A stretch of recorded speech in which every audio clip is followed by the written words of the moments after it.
le général d'armée Abdraman Tchani peut avoir l'assurance d'un peuple grand, d'un peuple constitué de femmes, d'hommes et d'une jeunesse vaillante qui refuse de tourner le dos au combat de la souveraineté totale et donc de la libération de notre peuple, afin d'être les seuls maîtres de notre destin, là où l'impérialisme et le colonialisme avaient souhaité nous remplacer. Jusqu'à tout récemment, des valets locaux ont été de façon méthodique placés à la tête de nos États par des mascarades électorales qui ressemblent à des formes d'escroquerie et d'exploitation de notre peuple.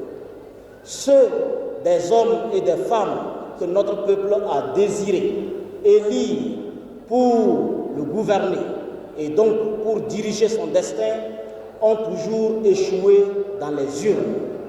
Ceux qui brillent par leur amour de la France, de l'Angleterre et des États-Unis, c'est-à-dire ceux qui ont horreur du bonheur du peuple nigérien, ceux qui ont horreur du bonheur du peuple burkinabé, ceux qui ont horreur et détestent le bien-être du peuple malien, c'est eux qui ont toujours malheureusement été élus.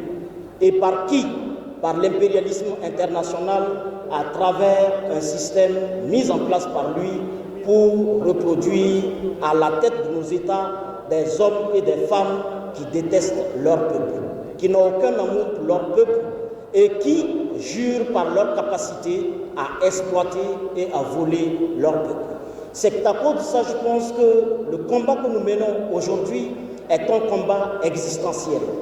Si nous nous amusons et l'impérialisme reprend la main sur nos destinées, alors chacun devra se préparer et s'apprêter, s'il a encore le temps, d'acheter un cercueil ou d'acheter un linceul pour se diriger au cimetière avant que l'impérialisme ne vienne achever son enterrement. C'est un combat de survie, ce n'est pas une blague, ce n'est pas un buzz, c'est le destin et l'avenir de nos enfants, l'avenir de ces enfants innocents que nous sommes en train de mettre au monde, l'avenir de ces enfants en ce moment même qui sont en train de naître dans des maternités de l'AUS, qui naissent dans des hôpitaux et qui ont l'espoir de vivre. Et pour que nous puissions vivre, il faut lutter.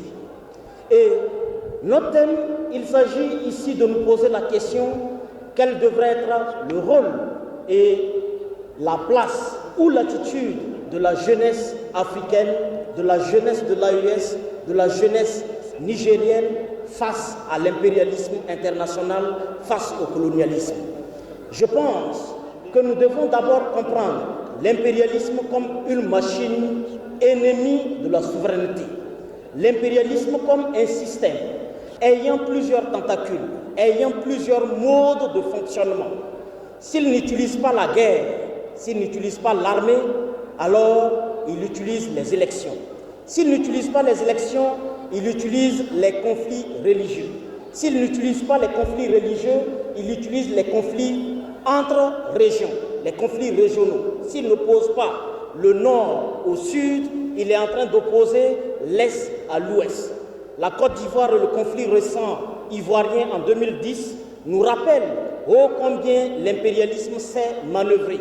Sur une question de nord et de sud, sur une question de points cardinaux, alors on a amené le peuple ivoirien à se massacrer.